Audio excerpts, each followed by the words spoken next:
During the 1960s and 70s, the United States and the Soviet Union fought the Cold War on many fronts.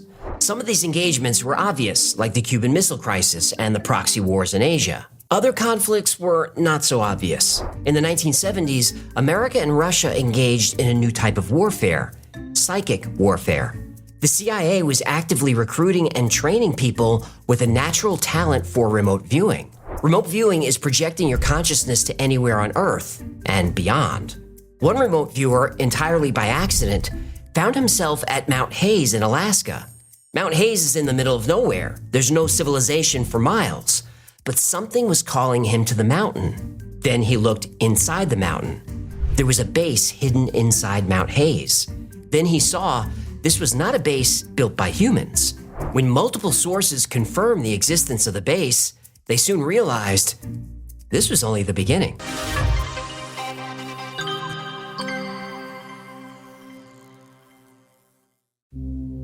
The story of the psychic competition between the US and the Soviet Union is like the chicken and the egg. Some say the CIA heard the Soviets had psychic spies, so they launched their own programs in response. Others say the US was first and the Soviets were responding. Either way, both superpowers created well-funded, super-secret programs focused on ESP, or extrasensory perception. In other words, psychic espionage. A skilled remote viewer would be the perfect spy. They could go anywhere, see anything, completely undetected. Remote viewing means the end of state secrets. Really, the end of all secrets. But remote viewing didn't start out as a military intelligence project. It began as a research project. In 1972, two scientists, Hal Puthoff and Russell Targ, launched an ESP program at the Stanford Research Institute, or SRI. Then they started looking for volunteers and came across Ingo Swann. Oh, hey, what do you call a fat psychic? Please don't. A fortune teller.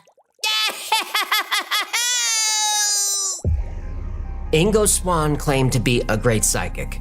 Puthoff was skeptical, so he set up a test. The team had access to a large magnetometer, which can detect slight variations in magnetic fields. Swann had no idea what the machine was. Even though it was buried under 30 feet of concrete, he could see into the device and describe it. He was able to sketch the magnetometer readings. Then he was able to affect the readings. This was good and bad. Good that Ingo proved his abilities, but the purpose of the magnetometer was to detect Soviet nuclear tests. Affecting the output set off alarms all over the lab. The experiment almost got them kicked out of Stanford. But the experiment caught the attention of the CIA. They didn't care that Ingo could move the needle, but the fact that he could see through superconducting shielding buried in 30 feet of concrete, well, that was a problem, but also an opportunity. The CIA quietly funded SRI's research and had them focus specifically on remote viewing, and Ingo Swann became known as the father of this technique. Initial experiments were mostly successful. Ingo could identify images in sealed envelopes. He could project his consciousness to different places and see hidden objects. But this didn't help the CIA. They needed him to view specific locations, Soviet locations. So Ingo Swann and the SRI team created the SCAN8 protocol. Project SCAN8 was remote viewing by coordinates. Here's how it works. You give a remote viewer longitude and latitude coordinates, and you tell them nothing else. Ingo Swann could see what was at a given set of coordinates with remarkable accuracy. By the way, Ingo Swann also remote viewed the moon. I did an entire episode on it. It's linked down below. Now, I don't want to spoil it, but what he saw on the moon was pretty amazing. And for the record, he's the only person who went to the moon. Not now. Soon, another psychic joined the project, Pat Price. Pat was a retired police commissioner. He was a good counterpart to Ingo Swann. Ingo was a painter. He was the typical free spirit artist. He was loud and confident and funny. Pat Price, on the other hand, was grounded and serious. Pat solved a few crimes using his psychic abilities.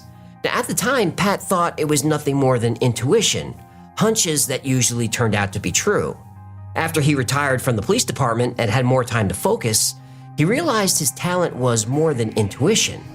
Today, Pat Price is considered one of the most gifted psychics ever. The CIA wanted to test them. Both Pat and Ingo were given coordinates to view. Nobody knew what was at the site except the one CIA analyst who gave them the numbers. Even though they remote viewed separately, Both Ingo and Pat sketched similar results. They saw the layout of some kind of compound. They said it looked high-tech.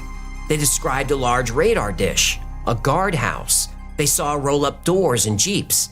They said it looked like a military installation. Pat Price was even able to read documents on the site. Now, this is unheard of. Nobody else can do this. But Pat saw a cabinet labeled Operation Pool. Inside were green folders named Cue Ball, 14 Ball, 8 Ball, and Rack Up. The team showed the results to the analyst and asked how close they were. The analyst said, "Sorry, but these sketches are nonsense. I gave you the coordinates to my cabin in West Virginia." The whole team at SRI was disappointed and confused. How could both men be so wrong, yet see similar things? So they sent someone to the coordinates. He found the cabin. But a few hundred feet down the road from the cabin, he found something else.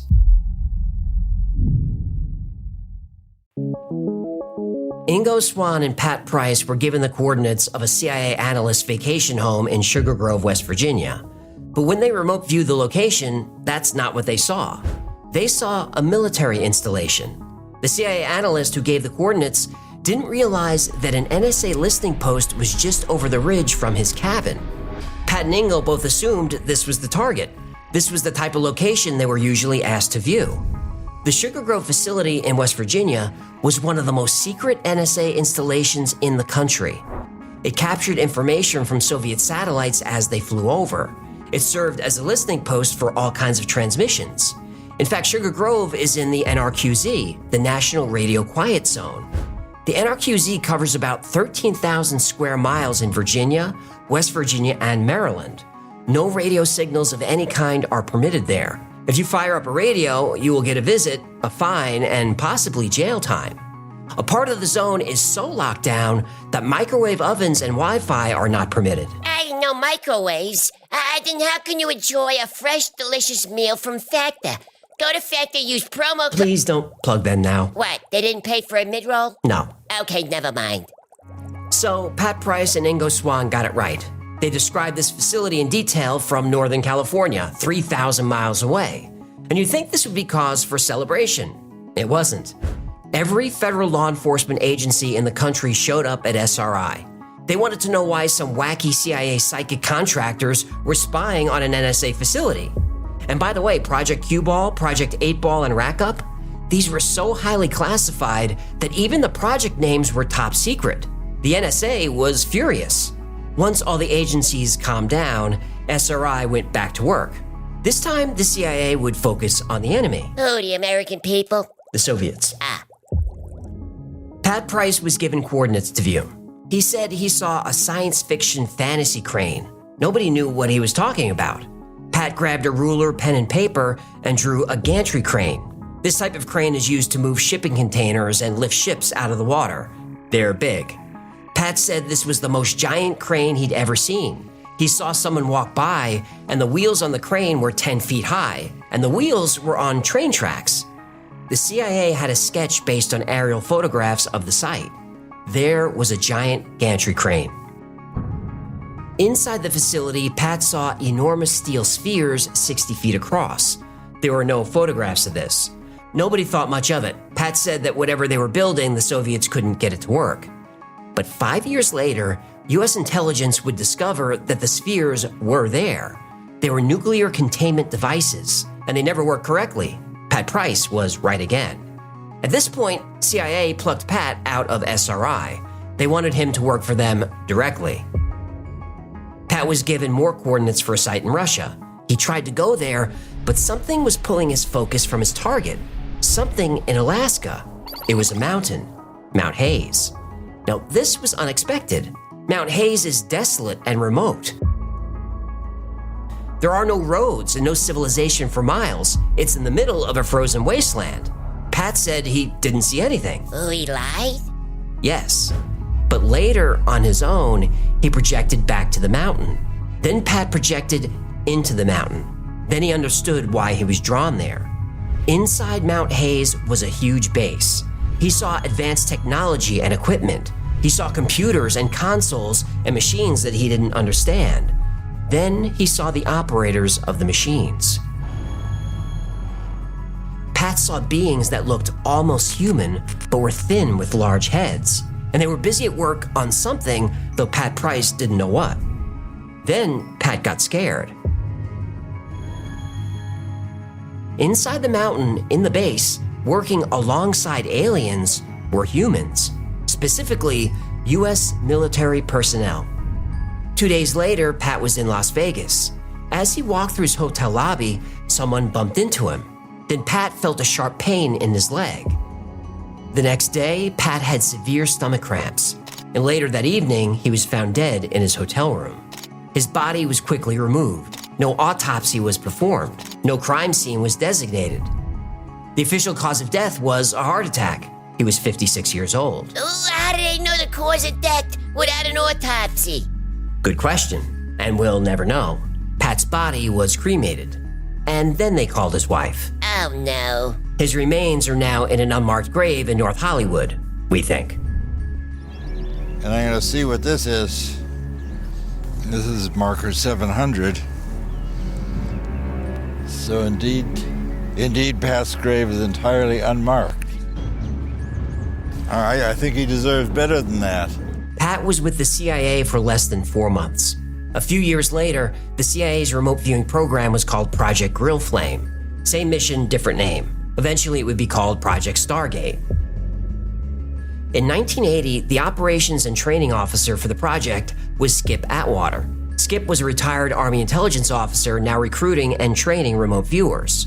One day, Hal Puthoff shows up at Skip's door with 4 files from Pat Price's remote viewing sessions, each with a different location.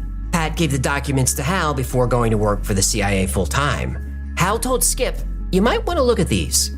Skip looked at the files and couldn't believe it. One location was a secret alien base under Mount Hayes, Alaska. And the 3 other locations? 3 other mountains. And 3 more alien bases.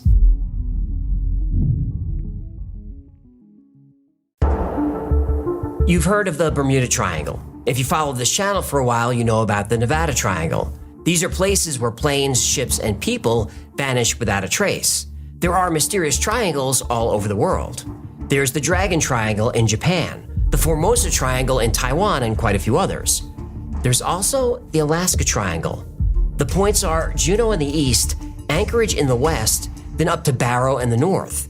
Since 1988, 16,000 people have gone missing in the Alaska Triangle. Nationwide, each state has an average of about 7 people per 100,000 reported missing every year. Massachusetts has the lowest number, about 2 people per 100,000. Hawaii has the second most, 16 people. Not only does Alaska report the most missing people per year, but their number is more than 10 times higher than Hawaii, over 173 people missing per 100,000. And most of those go missing in the Alaska Triangle. The area is harsh and desolate. I'm sure many of the missing people simply succumb to the elements, but not all the people. There are native legends that go back thousands of years that describe creatures appearing and disappearing in thin air, sometimes taking victims with them. There's also something very strange about the geology in Alaska. It's covered with negative magnetic anomalies. This is where magnetism operates in reverse. This would be a nightmare for airplanes, GPS, or any guidance system. And the epicenter of the Alaska Triangle, the place where magnetism goes crazy? Mount Hayes. Mount Hayes. Mount mother Hayes. Okay. Mount Hayes is also a UFO hotspot. Spotted and tracked for about 24 hours, moving northeasterly at 40,000 feet. At that altitude, officials say they did fear this unknown object posed a risk to civilian flights. There have been sightings of craft that go back years, and sightings as recently as a few weeks ago. People have seen objects hovering over the mountain and then flying in formation at impossible speeds. There are reports of objects vanishing into the side of the mountain, not through a door, through solid rock. There's a theory that the magnetic disturbances around Mount Hayes are portals that allow spacecraft to go in and out of the mountain. Mount Hayes was one of 4 mountains that Pat Price said contained a secret alien base. The others are Mount Perdido in Spain, Mount Inyangani in Zimbabwe, and Mount Zeal in Australia. Pat gave this information to Hal Puthoff. Puthoff then passed it along to Skip Atwater. Now this time, Skip worked with another extremely talented remote viewer, Joseph McMoneagle. I've talked about him in a few different episodes. He's a legend in the remote viewing community. He's conducted thousands of remote viewing sessions for the Army, CIA. He's also helped companies find oil and precious metals. He's helped law enforcement find missing people. If anyone could confirm Pat Price's findings, it was Joseph McMoneagle. So Skip gave Joe 4 sets of coordinates, and that's all. No other information, just the numbers. Not only did Joe see the alien bases, he saw so much more.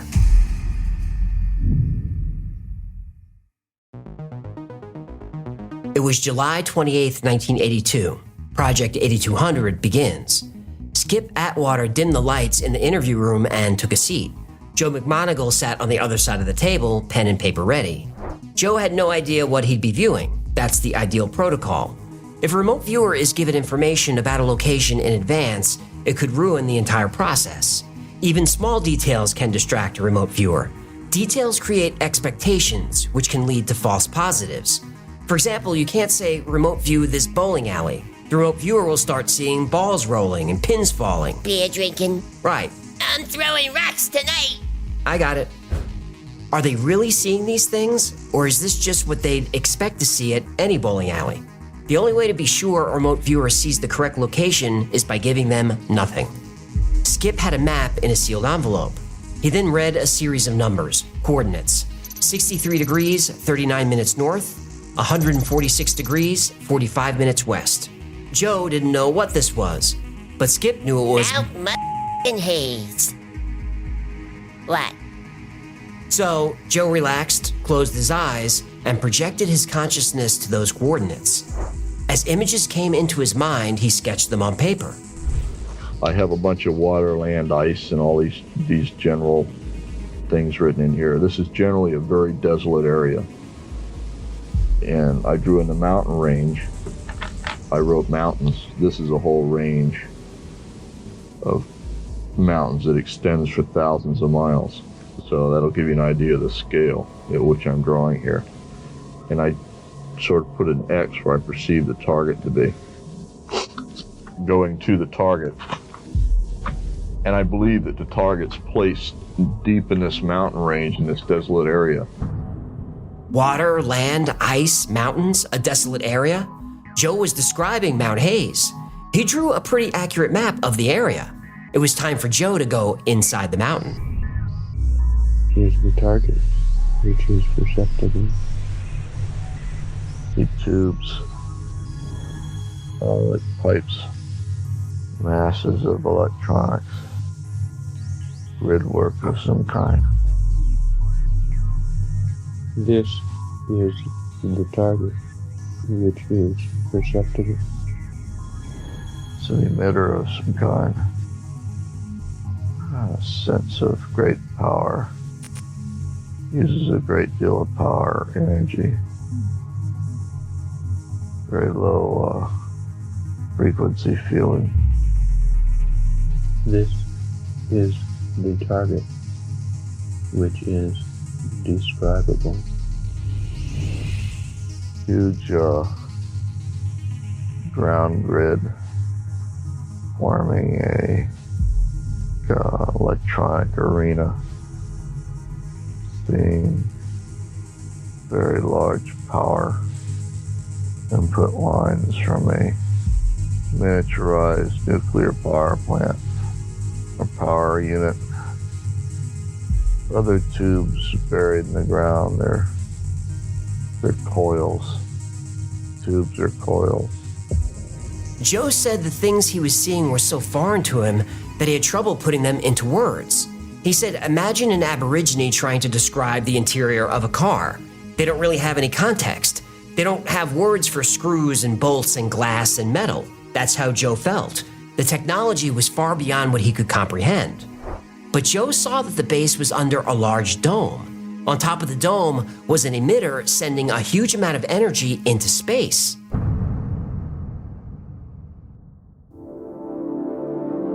Next, Joe was told the coordinates of Mount Seal in Australia. The yawning entrance to a Underground cave. Black doorway. Like a smooth dome of concrete. A black hole. The storage site of some kind. I see just a collage of things buried. Just coils. Keep seeing boxes of electronics. Under Mount Zeal, Joe sees another facility with advanced technology. Then he sees something familiar. Keep envisioning control centers. Keep getting visions of all the command and control centers that I've ever been in. Joe describes an underground command center. Later, other remote viewers would describe consoles and screens, and what sounds a lot like NORAD. Reference to caretaker personnel. Do you have visuals of them, or? No, I just perceive like a watchdog force or something there. What kind of emotional impact was this on them? Oh, I have a very sinister feeling for this target. Next, Joe goes to Mount Perdido in the Pyrenees Mountains between France and Spain. The first thing he says is, "I see sheep." Gray rocks. These sheep. Not a natural cave. Cliff and rocks. Mount Perdido does have cliffs, gray rocks, and yes, there are sheep everywhere. Joe sketches the layout of the facility. This connection is observable. Interconnecting points like a spider web. Impression of relay. Impression that it catches something and relays it back. Terrain high frequency relay. Transponder. This is where we start to learn that the facilities are connected like a spider web.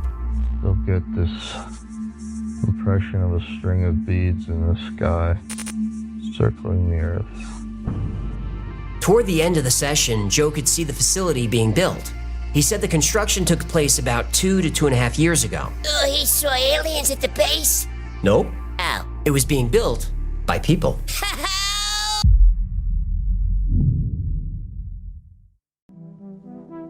When Joe McMoneagle was remote viewing the site at Mount Perdido, Spain, he was extremely accurate. He saw the cliffs, gray rocks, and sheep. That's the only time he mentioned sheep in thousands of remote viewing sessions, but he was right about them too. When Skip Atwater conducted the interview, Joe saw something unexpected, the facility being built. Skip was expecting this to be construction that happened hundreds or thousands of years ago, with advanced technology maybe using UFOs. But that's not what Joe saw. Occupants are describable. Helicopters. Very rugged mountain range. Kind of desolate. Vehicles of transport are perceptible. Helicopters. Not large, but small. Boxes being brought in by helicopters. Boxes being brought in by helicopters, so human involvement, military involvement. This tracks with what Pat Price saw at the Mount Hayes facility. He saw human military personnel working alongside alien beings.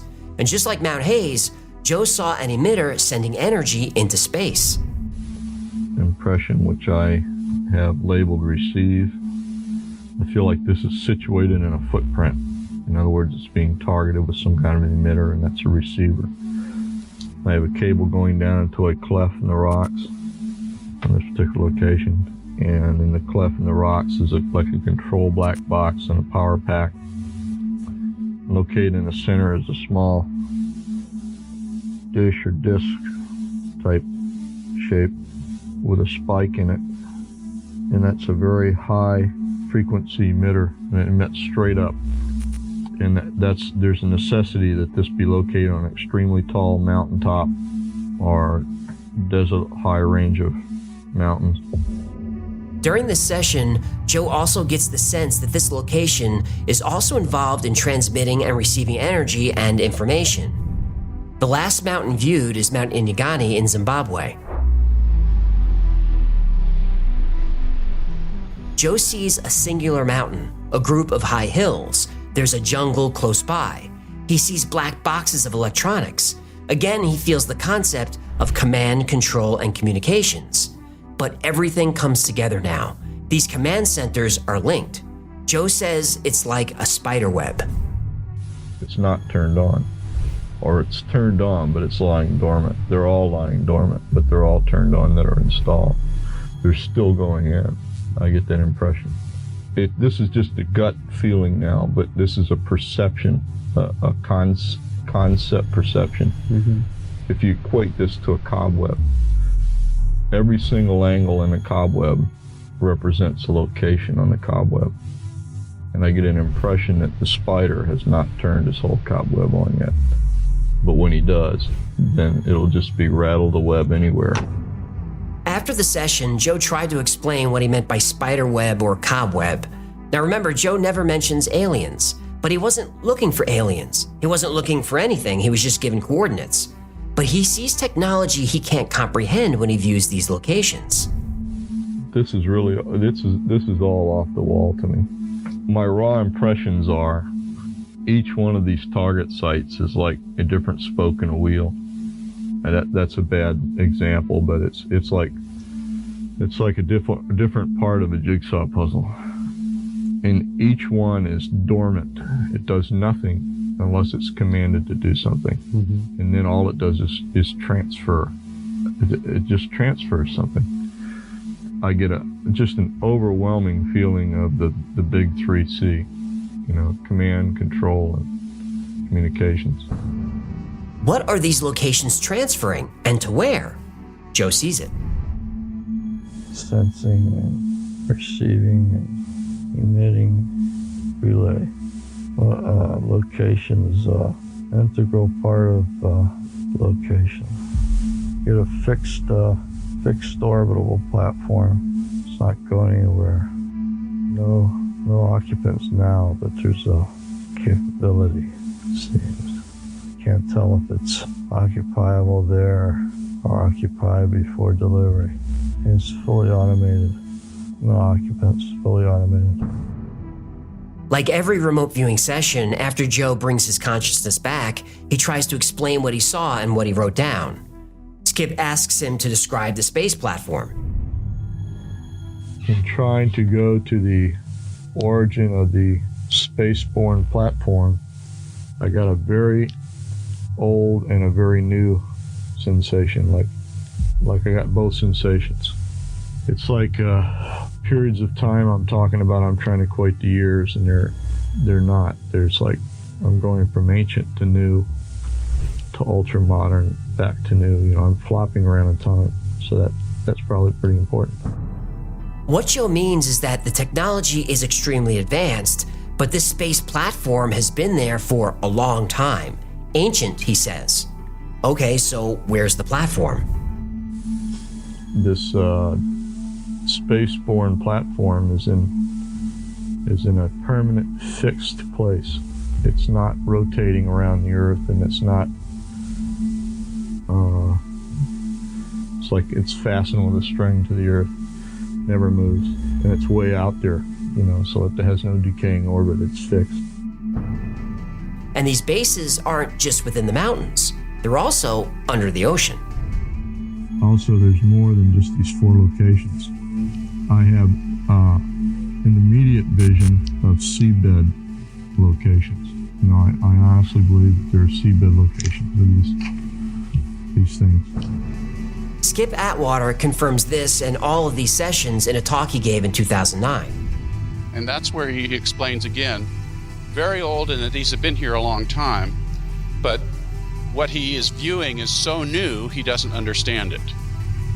There are some of these on the seabed. They have to do with precise observation, location and relay, some navigation use.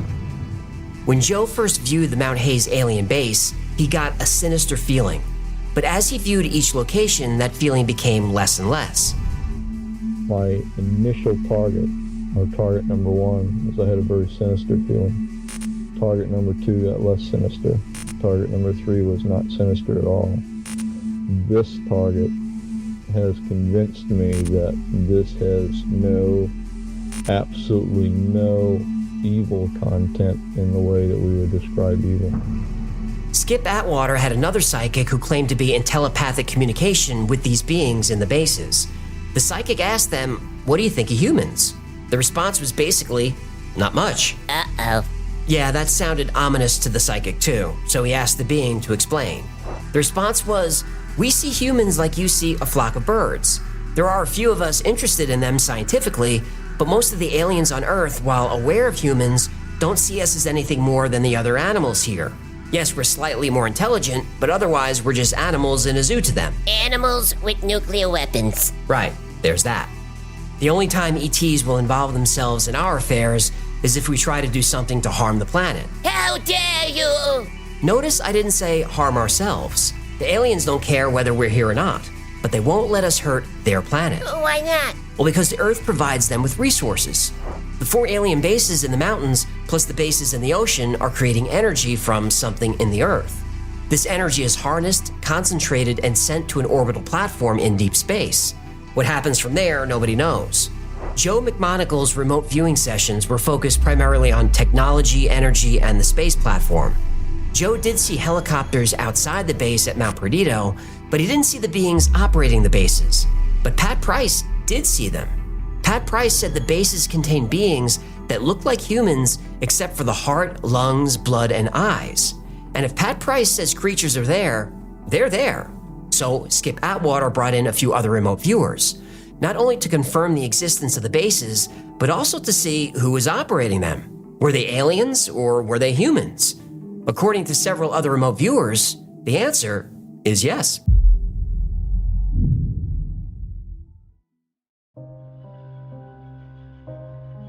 When Hal Puthoff gave Pat Price's 4 files to Skip Atwater at Project Stargate, he told him, "You might want to look at these." Pat had seen bases inside mountains, full of advanced technology. Pat saw aliens operating equipment. And in some cases, he saw human military personnel working alongside the aliens. Remote viewer Joe McMonagle confirmed the existence of the bases and the technology. Joe even determined that the bases are linked and transmit energy to an object in space, but he didn't see the occupants. Years later, Ingo Swann trained a few more remote viewers using CRV, coordinate remote viewing. Skip Atwater decides it's time to go back to the mountains. Remote viewer Bill Ray is given his first set of coordinates. He describes a hollow mountain in a cold climate. Mount Hayes. Yes, Mount Hayes. Bill sees electronic monitoring equipment and metallic ships, which are very quick. Bill describes people who were thin, unemotional, cold, and acted like they were programmed. He felt like they had a purpose and a mission. To Bill, they felt unearthly. Remote viewer Paul Smith saw a cluster of structures in a cold, windswept, desolate area. Inside, he saw people manning the site. They seemed regimented and subdued. He also saw box-shaped electronics and cables running underground. Session after session, Skip Atwater's remote viewers saw the same things. Some were more detailed than others, but all saw a mountain in a cold climate. All saw a base inside filled with electronics. And several remote viewers saw thin, unemotional beings going about some kind of business. But Skip was concerned that his own thoughts might be bleeding into the sessions. So he conducted what he called a fully blind session. This is where not only does the remote viewer have nothing but the coordinates, but the same goes for the interviewer. Ed Dames was the monitor who read the coordinates to remote viewer Mel Riley. Mel sees a structure within a mountain. He sees a dark figure seated at a control panel operating a keyboard. Not a keyboard like we use, but something with large buttons or keys like a piano. He sees other figures walking around. As Joe McMonagle described, Mel says it looked like an underground control center, like NORAD at Cheyenne Mountain. And like Joe, Mel also saw a large dome covering the structures. Then Mel saw what he described as some sort of UFO. Other remote viewers saw UFOs also, but Skip Atwater later admitted that they were afraid to put anything about UFOs in an official report. Now, if we go all the way back to Pat Price in the 1970s, he drew what looks like a UFO under one of the mountains. In Skip's lecture, he sums up all the findings and key takeaways.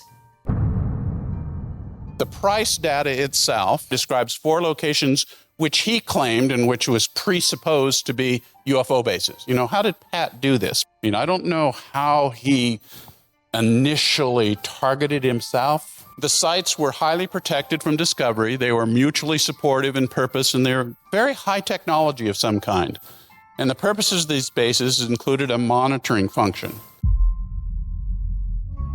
Project 8200 confirms the existence of 4 subterranean sites, and several remote viewers saw or felt the presence of extraterrestrials. Project 8200 also confirmed the sites are intentionally hidden and working together. The sites are sometimes occupied, but not always. They're used for observation and relaying information and energy to an object in deep space. Finally, Joe McMoneagle added that other bases are located deep in the ocean. Remember, Joe was remote viewing in the 80s. Skip Atwater gave this lecture in 2009. That's long before the videos we've seen of UFOs flying around and going in and out of the ocean. So after getting confirmation of UFO bases, that's when Skip Atwater decided he'd had enough. His project had limited resources, and if other agencies found out they were spending so much time searching for UFOs, that could be the end of the project and the end of many people's reputations. But something was nagging Skip. He kept asking himself, is any of this true? Well, he knew the CIA station chief in Northern Australia, so decided to give him a call. He asked his friend in Australia, hey, is anything unusual happening down there? The guy said, nah, this is a dead assignment. Well, except for all the UFOs flying around Mount Zeal.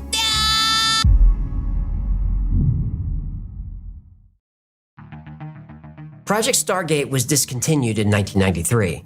It was finally shut down because, according to the CIA, it didn't provide any useful information. Oh, come on, are they kidding? Yeah, that in itself is suspicious. The budgets for Stargate, SRI, and psychic research were tiny compared to other military and intelligence operations. The government spends more money on office supplies than it was giving to Stargate. Really, it was shut down because of negative PR. Remote viewing and the US government's interest in it was showing up in newspapers and magazines and TV shows. ESP was a very fringe idea. I'm sure some senior military official shut it down out of embarrassment. But while Stargate was operational, it kept busy. Joe McMoneagle and Russell Targ both said that every government agency was using their psychics, but nobody would admit it. I bet it's still going on. I would think so. It's buried in a black budget somewhere. But how much of all of this is true? Well, a lot of it depends on your perspective and existing beliefs. If you believe in ESP, then this story makes complete sense. If you don't believe, this story sounds bonkers. So let's see if we can find the middle ground. Ingo Swann is the most well-known remote viewer. I've covered him before, and I'm a fan of his. He has some famous successes, like he said that Jupiter had rings. When he said that, it was a ridiculous claim. Later, it was discovered Jupiter does have rings. But he also said Jupiter had a huge mountain range, but on a gas giant, that's not possible. Hey, did he ever look at Uranus? Yeah. It's true that Ingo Swann got plenty of things right, but there's no way to know what his true success rate is. Very little can be verified, but he sure tells a hell of a story. Same with Joe McMoneagle. He's a legend. He claims to have a 95% success rate, or 65%, or 75%. It fluctuates. Joe's done remote viewing sessions for live TV and was successful, but his 15 minutes of footage was edited down to 2 minutes of the best stuff. Maybe it was edited for time and he had 15 straight minutes of winners. I don't know. But it all started with Pat Price. But there's not a lot of information out there about him. Yeah, and the CIA likes it that way. Yeah, Pat did die under mysterious circumstances, and the story certainly sounds like a CIA hit. But years later, a former KGB agent defected from the Soviet Union, and he claimed to be an assassin. And he said one of his targets was a psychic in Las Vegas who he poisoned. Oh. Right. If Pat Price was really able to see inside Soviet military installations, he would need to go. But I can't find the name of that defector to verify the story, so... CIA propaganda. Could be. And speaking of CIA propaganda, we have to examine the people involved in Project Stargate very closely. Yeah, we gonna name names? Yes, we are. Yeah, oh.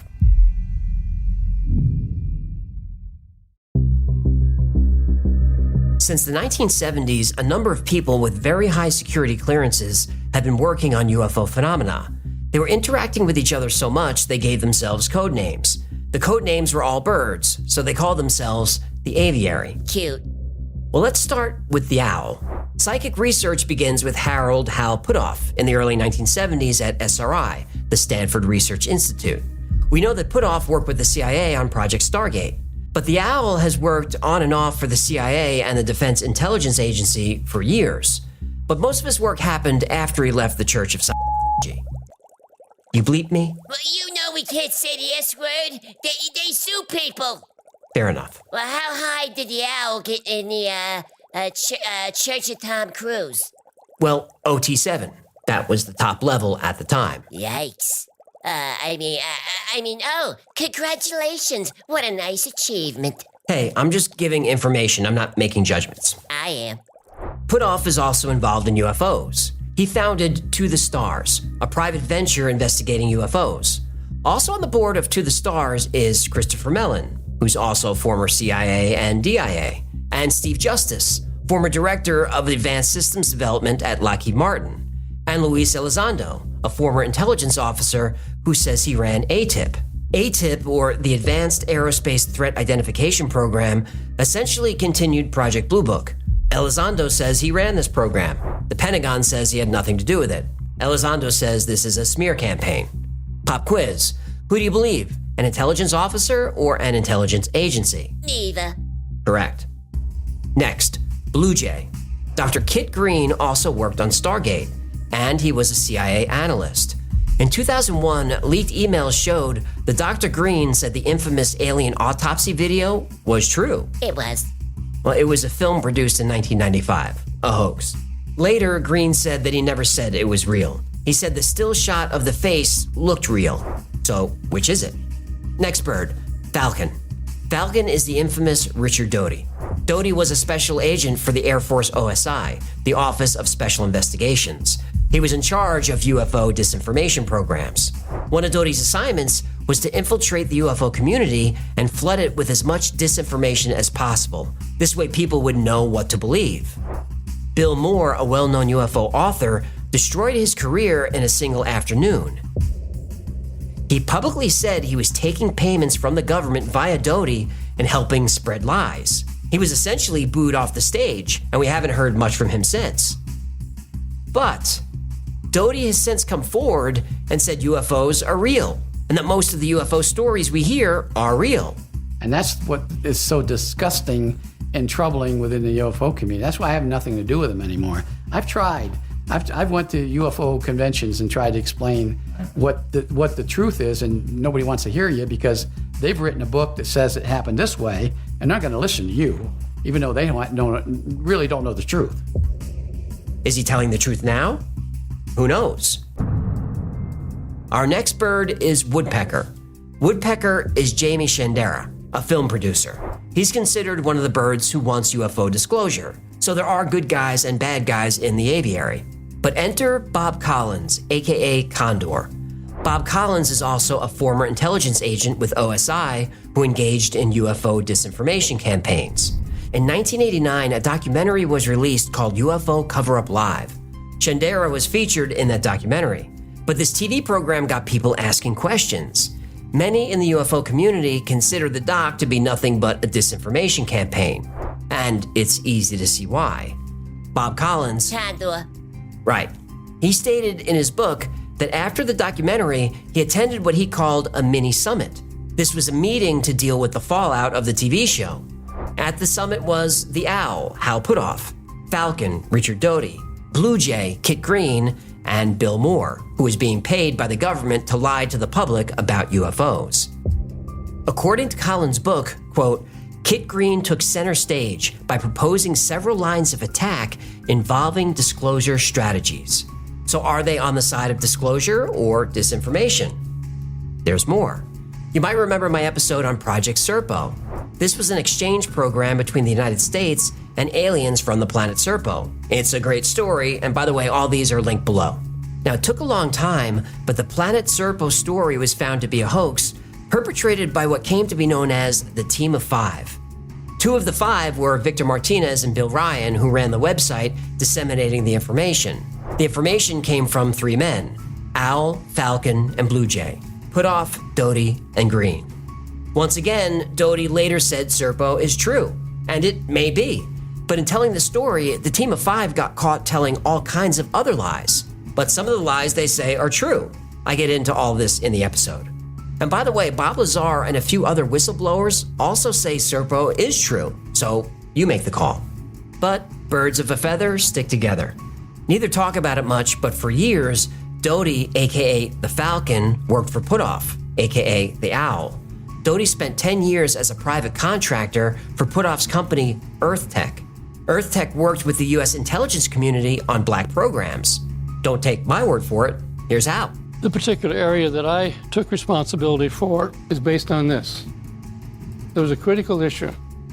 As you can well imagine, in these deep black programs, it's difficult for contractors to obtain expert opinion on critical technologies because there's such high-level security and there's compartmentalization.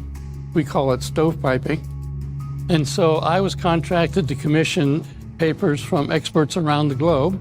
And since we didn't want to be in the position of going out and say, hey, we're trying to figure out this UFO thing, can you help us out here? I mean, the publicity associated with that in our black program would have been a disaster. Here's something else. In 2006, a book came out that blew the whistle on everything. It's called The Black World of UFOs, Exempt from Disclosure. It talks about government cover-ups, sensitive DIA and CIA documents, reverse engineering alien spacecraft. All the great UFO stories are in this book. I love it. What's the problem? It was written by Collins and Doty. Condor and Falcon. Yup. Yeah. Look, I believe UFOs exist, and I believe we have recovered craft. But I'm skeptical of anyone who's worked in intelligence, because once you're in, you're never out. Whatever's being said about UFOs by people like Doty, Putoff, Elizondo, David Grush, I take all that with a grain of salt. These are not whistleblowers. These are people who spent most of their careers in intelligence. The things they say, they're allowed to say. They have permission. Permission from who? Well, isn't that the big question? Pat Price, the psychic who started it all, comes off as the most credible of all the people I talked about today. He was a retired cop from a small town. He used his gift to solve crimes, to help people. And Pat was a patriot. The CIA asked for help, and he provided it. 4 months later, Pat was dead.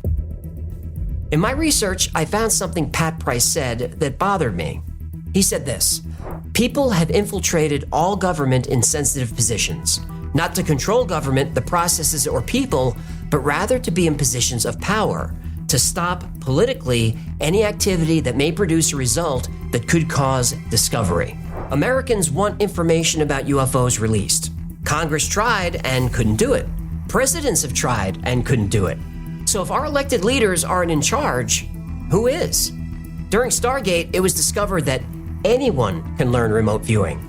Some people like Joe McMoneagle and Pat Price are naturally gifted, but the rest of us, with practice and training, it's a skill we can all develop. But that would mean the end of all secrets. That can't be allowed to happen. Secrets are the source of their power, whoever they are. And that's why Stargate was shut down. Not because it failed, because it worked.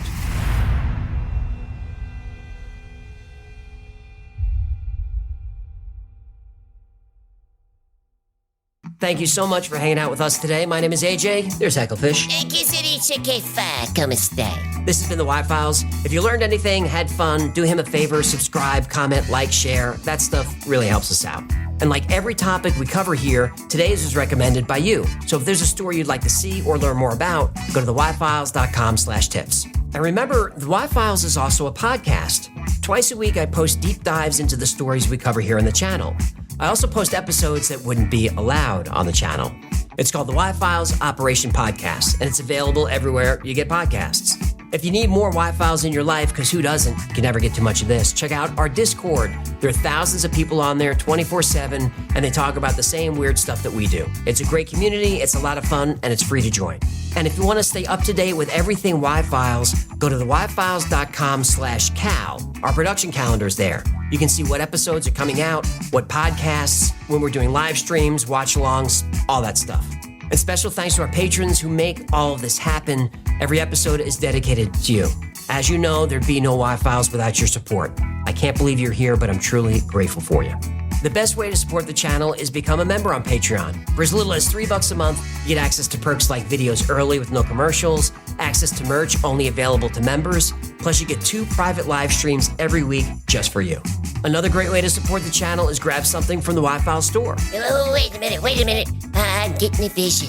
A vision of you grabbing a Hecklefish t-shirt, or a Fistable coffee mug, or a hoodie, or a squeezy stuffed animal Hecklefish Tuggerfish toy, or a Decades Go Hecklefish playing card game cards.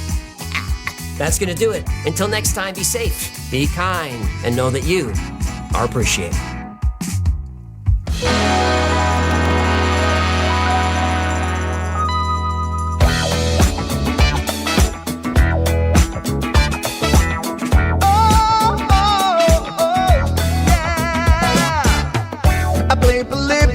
In Area 51, a secret code inside the Bible said I would.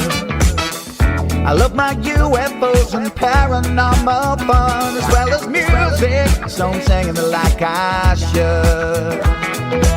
But then another conspiracy theory becomes the truth, my friends, and it never ends. No, it never ends.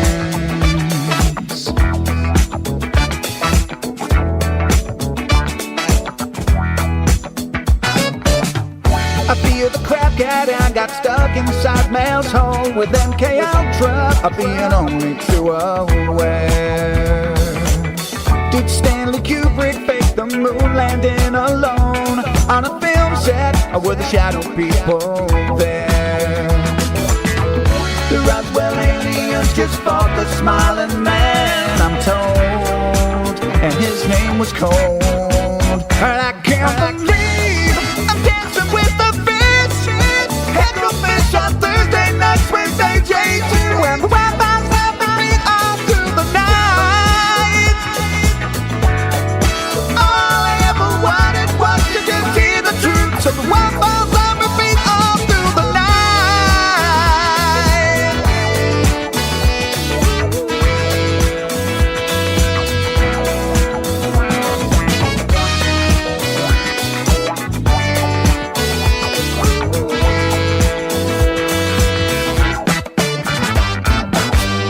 The Mothman sightings and the solar storm still come to Agatha, the secret city underground. Mysterious number stations, planet Serpo 2, Project Stargate, and what the Dark Watchers found.